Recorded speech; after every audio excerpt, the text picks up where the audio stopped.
तो कैसे हो आप सभी। आज हम पढ़ने जा रहे हैं सीबीएसई की बुक, 6 क्लास की 6 सीबीएसई की बुक जो आती है, उसको जो नया पब्लिशर है, पब्लिकेशन है 2024 का, उसमें हम सोशल साइंस की बुक से ले रहे हैं चैप्टर 2 ओशियंस एंड कॉन्टिनेंट्स। हम इसके 2 पार्ट्स बनाएंगे। फर्स्ट पार्ट में हम ओशियंस को पढ़ेंगे। चलिए let's start.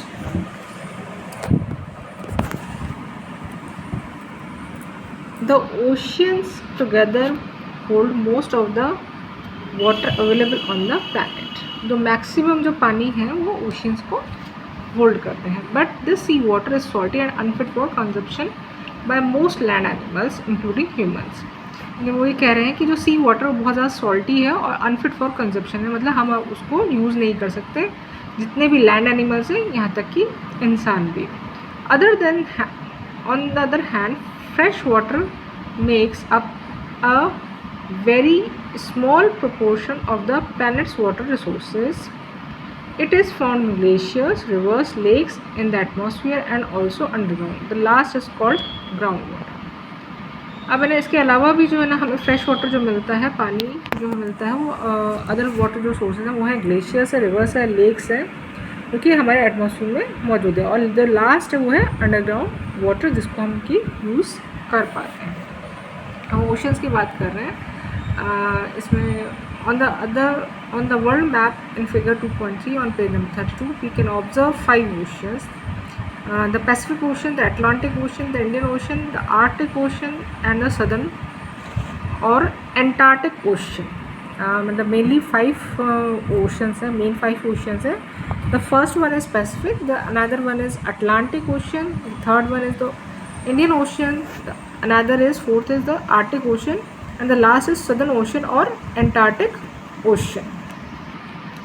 Although we have listed 5 oceans, it is clear from the map that they are not really separate. हमने लिस्टिंग तो कर दी वो 5 oceans की, लेकिन बेसिकली वो एक्चुअल में सेपरेट नहीं हो। The lines that divide them on the map are no more than conventions, कि जो मैप में जो है ना आपको डिवीज़न की लाइन दिख रही है, बेसिकली वो नहीं है। The natural world does not follow such boundary, जो नेचुरल वर्ल्ड है उसमें आपको बाउंड्रीज नहीं नज़र आती। Sea water for example constantly flow across different oceans, sustaining a rich diversity of marine life. तो सी वाटर है वो कॉन्स्टेंटली फ्लो करता है इधर एक जगह से दूसरी जगह, एक ओशन से दूसरे ओशन में एक जगह पानी आता जाता है। इसके अलावा जो उसका रिच डाइवर्सिटी है, मरीन लाइफ है, मतलब जो भी मछलियाँ, ऑक्टोपस वगैरह बहुत कुछ है, वो भी एक ओशन से दूसरी ओशन की तरफ आते जाते रहते हैं। मैनी प्लांट्स और animal species can be found across multiple oceans. ये कह रहे हैं कि ना जो बहुत सारे प्लांट्स और एनिमल स्पीशीज़ हैं, अलग अलग टाइप के जो जानवर हैं या पेड़ पौधे हैं, वो बहुत सारे ओशंस में एक साथ पाए जाते हैं। The marine flora, flora means marine मतलब ओशन में पाए जाने वाले, फ्लोरा मीन्स पेड़ पौधे, including tiny plants called algae and all kinds of seeds. The marine फोना consist of thousands of species of colorful fish, dolphin, whales and countless mysterious deep sea creatures. Flora का meaning है plants and fauna का meaning है animals. तो marine flora और marine plants जो है, marine animals जो है बहुत सारे थाउजेंड्स ऑफ स्पीशीज़ हैं, जैसे आपको पता ही है डॉल्फिन्स है, कलरफुल फिश है, और भी बहुत सारे डीप सी क्रिएचर्स हैं। Each part of the ocean from the sunlit surface to the dark depths has its own diverse life form. हमारे ओशन का सनलिट सरफेस है टू द डार्क डेप्थ्स, मतलब है जहाँ पर हमारी सन की लाइट पहुँचती है सरफेस पे से लेकर के नीचे गहराई पर, जहाँ पर बिल्कुल भी रोशनी नहीं, बिल्कुल काला अंधेरा सा रहता है। तो हर जगह की अपनी अपनी डाइवर्स लाइफ फॉर्म से, यानी कि अलग अलग मरीन लाइफ जो है आपको ऊपर से लेके नीचे तक अलग अलग देखने मिलती है। यानी कि जो अपर पोर्शन है उसमें ना अलग तरह की हम मछलियाँ समझ सकते हैं, जो मिडिल पोर्शन है उसमें अलग सी क्रिएचर्स होते हैं, और जो बिल्कुल लास्ट है उसमें अलग सी क्रिएचर्स रहते हैं। नेक्स्ट इज द, चलिए अब हम देखते हैं world map according to the oceans and continents. तो first one is at the uppermost part is the Arctic Ocean, The largest one is the Pacific Ocean, then Atlantic Ocean जो कि आपको North America, South America और Africa के बीच में नज़र आ रहा है, तो अटलांटिक ओशन बहुत बड़ा ओशन है। और हमारे इंडिया के नीचे और ऑस्ट्रेलिया के पास में आपको इंडियन ओशन नज़र आ रहा है। और एंटार्क्टिका के ऊपर, मतलब साउथ पोल के ऊपर जो है सदर्न ओशन है।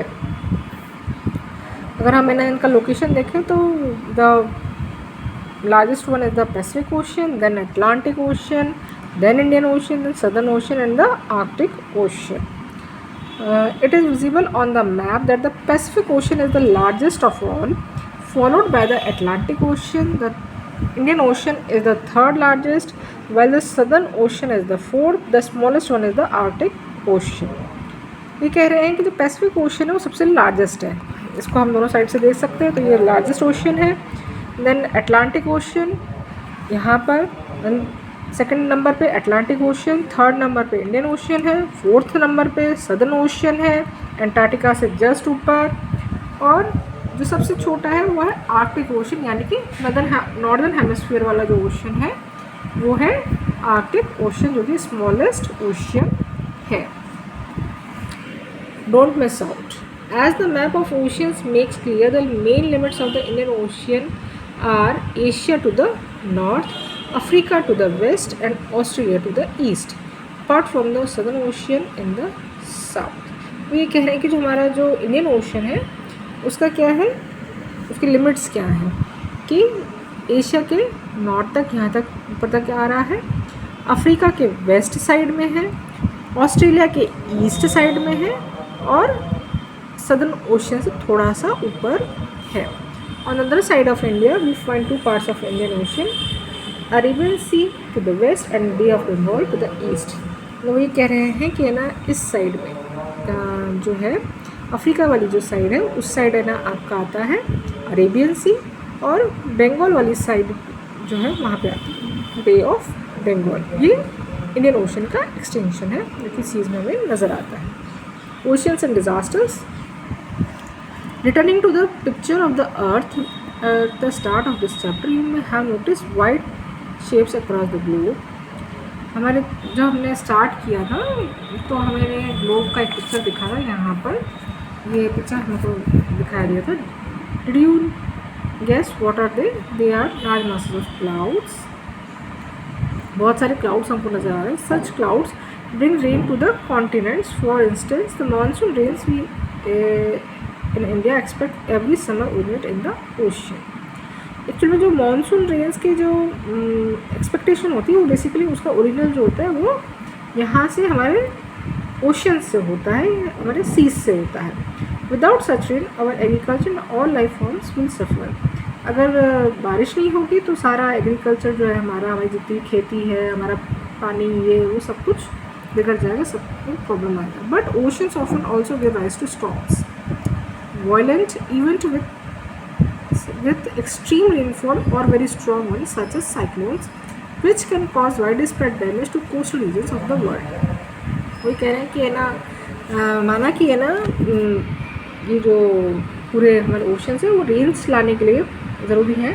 तो उसके अलावा ओशंस में कई बार ओशंस में स्टॉर्म्स आते हैं, यानी कि तूफ़ान आते हैं, और वो कई बार इतने ज़्यादा वायलेंट होते हैं और इतने ख़तरनाक हो जाते हैं कि उनके साथ में, तूफ़ान के साथ में बहुत ज़्यादा एक्सट्रीम रेनफॉल होता है, बहुत तेज़ी से हवाएं चलती हैं, और उसको हम साइक्लोन बोलते हैं, यानी कि चक्रवात बोलते हैं।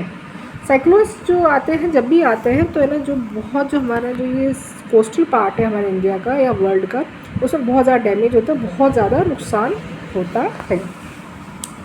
अ tsunami is another natural disaster that originates in the ocean. एक सुनामी नाम का नेचुरल डिज़ास्टर है, मतलब प्राकृतिक आपदा है, वो भी साइक्लोन के जैसा होता है, पर है ना बहुत ज़्यादा इसमें डैमेज होता है। It is a huge and powerful wave generally caused by a strong earthquake और a volcanic eruption at the bottom of the ocean. अब सुनामी क्यों आता है कि है ना, एक पावरफुल वेव होता है, बहुत बड़ा एक पावरफुल वेव होता है जो कि जनरेट होता है ओशन के नीचे, जो बॉटम में जो अर्थ है उसमें अर्थक्वेक आ जाए या फिर वॉल्केनिक इरप्शन हो, मतलब समुद्र के अंदर ही वोल्केनिक इरप्शन अगर हो जाएगा, बहुत तेज़ी से अगर कोई वोल्केनो फूटता है तो उसकी वजह से सुनामी आता है।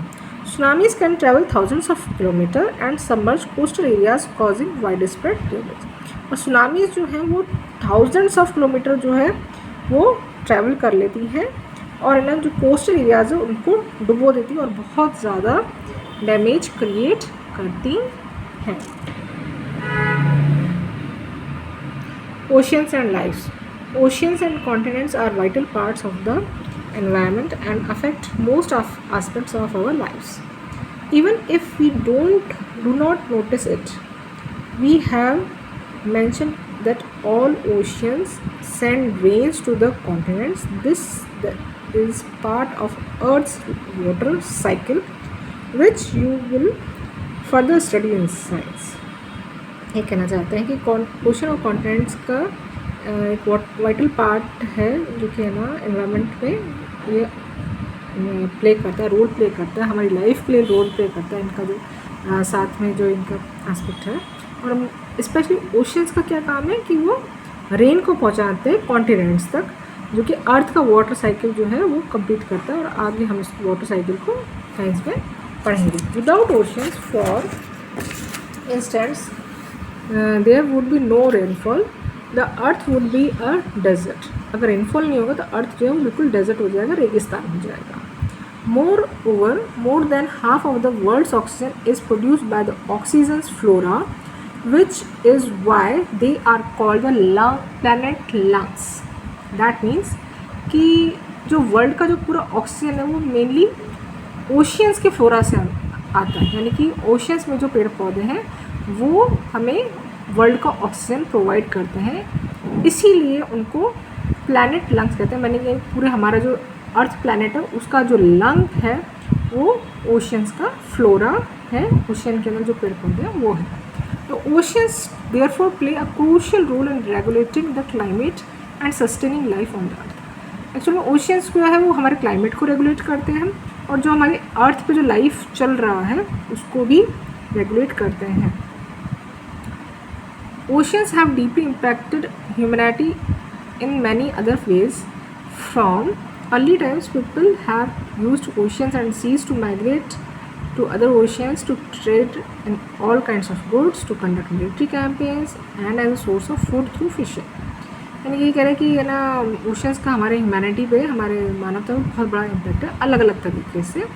पहले के ज़माने में लोग जो है ओशंस और सीज के थ्रू माइग्रेट करते थे, एक जगह से दूसरी जगह जाते थे और है ना इससे ना सामान वगैरह ये सब चीज़ें एक जगह से दूसरी जगह लाई जाती थी और कुछ मिलिट्री कैंपेन्स भी कंडक्ट होते थे और ना ये मेजर सोर्स है फिशिंग से हमें फूड प्राप्त होता था। Oceans have also nourish the cultures of coastal people all over the world. जो भी कोस्टल पीपल हैं, मतलब जो समुद्र के पास वाले इलाकों में रह रहे हैं, कोस्टल रीजन्स में जो रह रहे हैं, उनका जो भी कल्चर जो है ना वो फला है, फूला है, बढ़ा है, वो ओशंस की वजह से ही पड़ा है।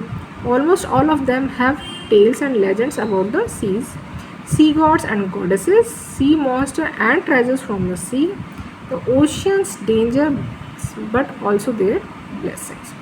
अगर उन जो भी है ना कल्चर्स कोस्टल रीजन में जो भी कल्चर्स फ्लरिश हुए हैं उन सब की अलग अलग कहानियाँ हैं, उनके अलग अलग सी गॉड्स हैं, उनके समुद्र के देवता हैं, देवियाँ हैं, सी के मॉन्स्टर्स हैं, मतलब सी के राक्षस हैं, समुद्र का ट्रेजर है यानी कि समुद्री खजाना है जो कि उनको मिला।